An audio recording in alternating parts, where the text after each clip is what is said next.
I'm speaking with you today about a breakthrough discovery that enables us to remove core causes of stress and anxiety. And I want to emphasize the word remove. Most approaches to dealing with stress and anxiety simply control them with the hopes of minimizing their impact. So, in order for us to understand the difference between controlling stress and anxiety and removing stress and anxiety from our life, we have to look a little bit more at what is stress.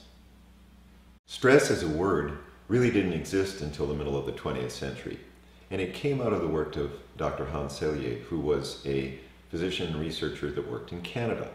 And he did a great deal of experimental work with laboratory animals where he exposed them to noxious, stressful conditions in the laboratory. This could be things like deprivation of calories in food, and exposure to cold or to electrical shock and that kind of thing. And when that was done with these experimental animals, you could measure physiological response. And the thing that happened to them was that the thymus gland, which controls cellular immunity, would eventually decline and shrink. The adrenal glands, which sit on top of the adrenal cortex, which is sitting on top of the kidneys, that which secretes our adrenaline to give us our fight or flight response, that would enlarge originally, and then it would decline after a while. And the gastrointestinal system would become inflamed. Those three things became the definition, the so-called the triad of stress. And today, that still constitutes the complete understanding of physiological causes of stress. And so if you look at good health professionals that are competent today, very often they'll do either blood tests or salivary tests to look at something called cortisol, for example, so an adrenal hormone.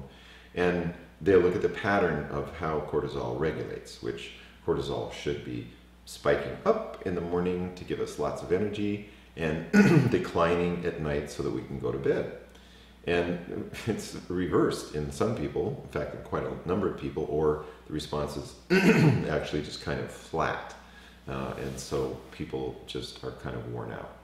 And so that's treated with nutritional supplements, natural stress relief products, natural remedies for anxiety. That is how that's managed, and the natural products supplement industry is huge. And so that's dealing with stress and anxiety. Now there's a mind-body approach. It could be counseling, it could be other things, but again, very often those are control measures. They just simply help people regulate that so they can function. But does it actually remove the core causes of anxiety? In most cases, I don't think it does. And I'm going to explain much more about what real core causes are. To look at the core causes of anxiety and stress, we should go back to about the 1980s, where something called energy psychology began to be developed. And it's really not psychology at all. It came out of the work of chiropractic physician George Goodhart, who discovered the therapeutic and diagnostic use of muscle testing and began a field called applied kinesiology in 1964. And after that discipline had been in existence for many years, discoveries started being made with him, working with other chiropractic colleagues and psychiatric and psychological members of that organization.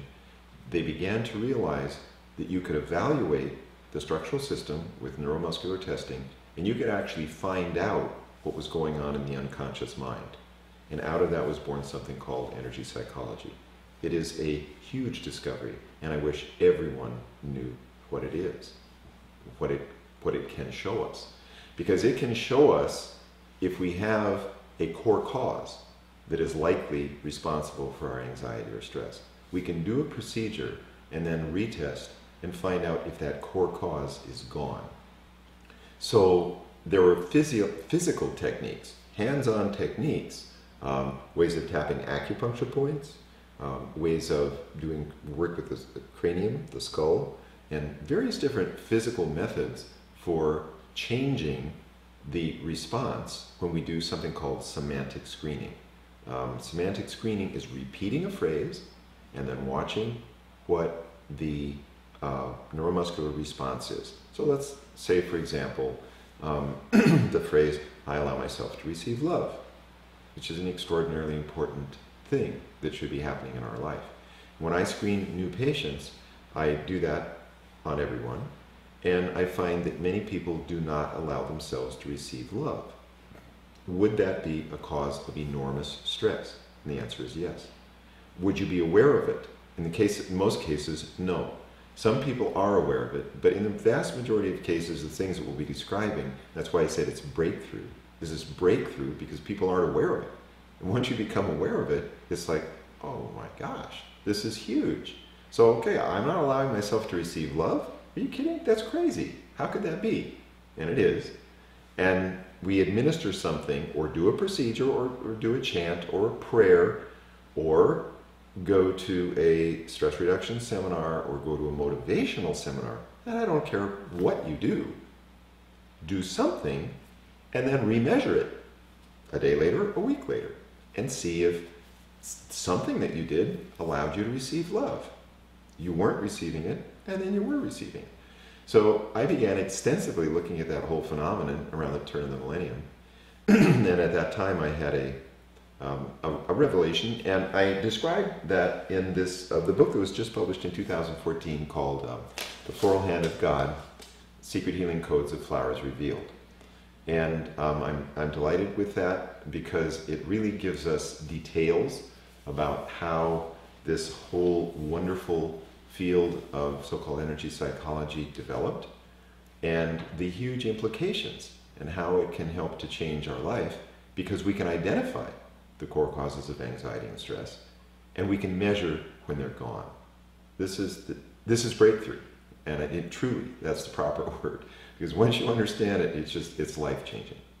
So some of the testimonials of people that have had their life changed appear on the florallife.com website, and a great deal of that is in the Floral Hand of God book. And so let me recap this so we have this really clear understanding of the various ways you can approach the management of anxiety and stress or the removal of anxiety and stress. And we'll get much more into looking at, on the deepest level, what really is causing it. You know, sure, if you're in traffic every day and people are cutting in front of you, or if you're involved in a bad relationship every day, that is going to be a stressor. And we have extremely good techniques and workshops and enormous resources to help us identify those interactional life experiences that are causes of stress, if we don't know what they are. Or if we do know what they are, ways of altering our behavior, changing relationships, terminating relationships, getting out of relationships, whatever it may be, to eliminate those contributors to anxiety and stress. I want to insert the Floral Life Self-Repair and Recovery Model before we talk a little bit more about mainstream stress models. This is something that I've observed over many years, and it's a summary, a condensation of really what I believe is a core issue. Almost everyone suffers emotional or physical trauma or abuse. If we follow at the top, that leads to recurring, or that can be described as recurring violation of one's personal space or core invalidation. When people feel that, they turn off and they check out of their body. And it can act like post-traumatic stress syndrome. When people have that going on in their life, they, in common vernacular, they just close down, and because the world is perceived as unsafe. And so the afflicted enter into judgment or control. They judge everything to determine what is safe and what is not. And they try to control things to manage life so that it stays safe. And what this leads to is, sadly, the inability to receive love, friendship, and financial prosperity. True recovery and real healing are also prevented. So if we remove stored memories of trauma, which I'm describing as the deepest causes of anxiety and stress, we have a much greater chance of experiencing ease, joy, and prosperity in our life. This is a non-traditional model that looks much deeper than conventional stress management models. And that's what we're doing with the Floral Life self-repair process and the recovery model. And so now we'll return in just a minute to looking at um, and discussing mainstream um, approaches of stress.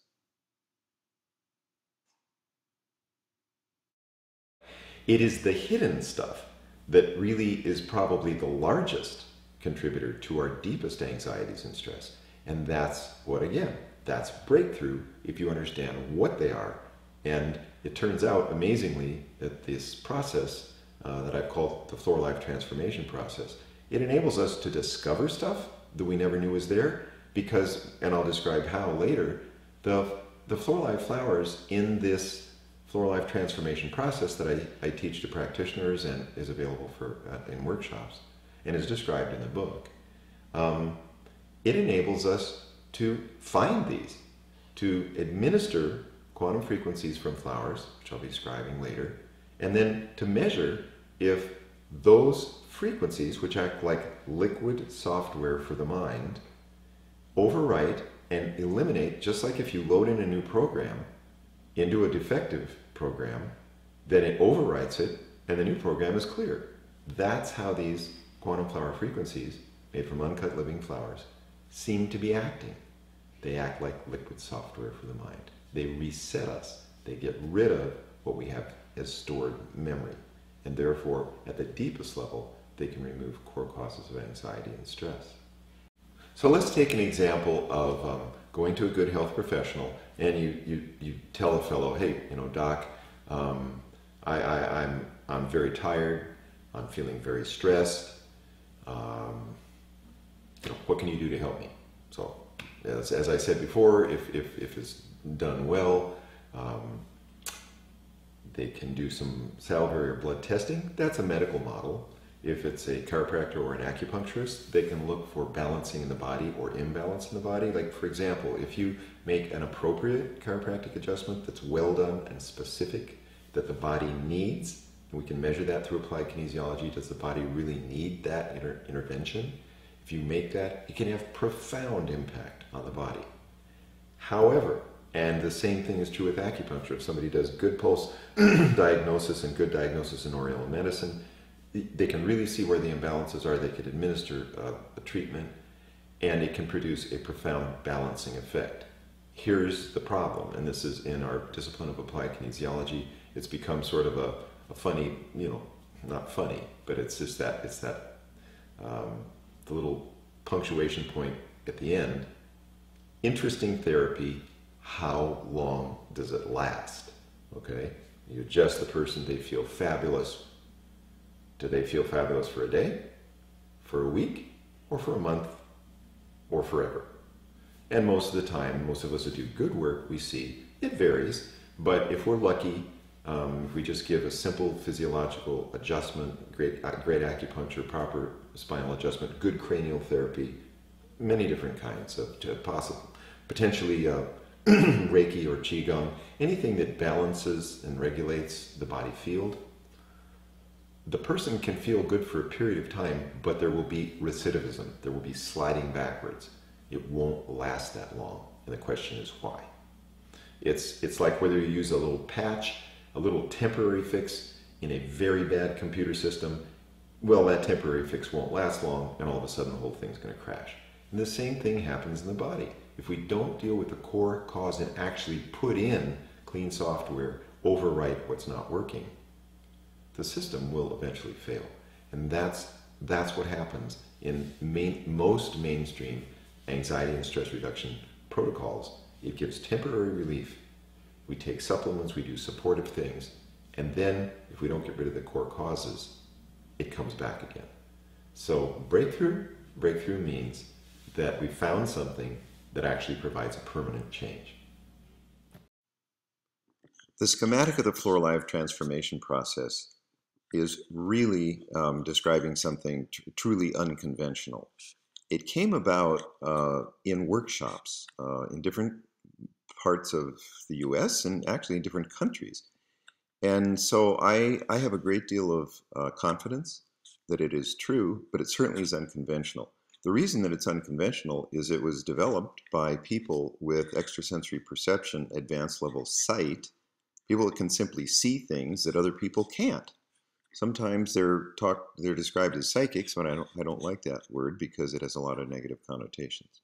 But sitting in the workshops and taking the workshops beside me as I was examining patients and putting the Floral Live essences on their tongue and doing the self-referential statements and the muscle testing, as that was done and the instantaneous changes that I've described, very hard to believe. Conventional science says that would be preposterous, but independently, without offering any words to them, I just asked them what they saw. They described the same thing, pretty much. And that is two things take place at the same time, almost instantaneously.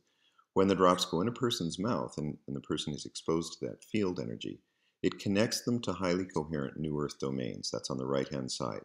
And they are free from the old entanglements that snarl us up and really mess up our life. Concurrently with that, also a stream of energy seems to go up into hyperspace where stored memory resides. And that is where our transgenerational core entanglement, what I call it, it could be karma if people want to call it that. This is held in what could be called the Akasha traditionally. And that is broken down incrementally and then disintegrated. And apparently it just moves off the body and it moves out of the connection from the brain up into hyperspace is altered. And there almost seems to be a suction. That's how, and that's where you can see that sort of venting. It's like fragments of this entanglement are broken off from the core and pulled into a state of dissolution. So in the Floral Hand of God book, some of the cosmology theories that talk about black holes, leading edge stuff, this is not mainstream yet. Mainstream takes decades or many, long time to become into common acceptance. But apparently what's happening is the true causes of anxiety and stress, the deepest things are broken down, taken away, and taken into dissolution. And we can speculate how that occurs, but that's what is happening.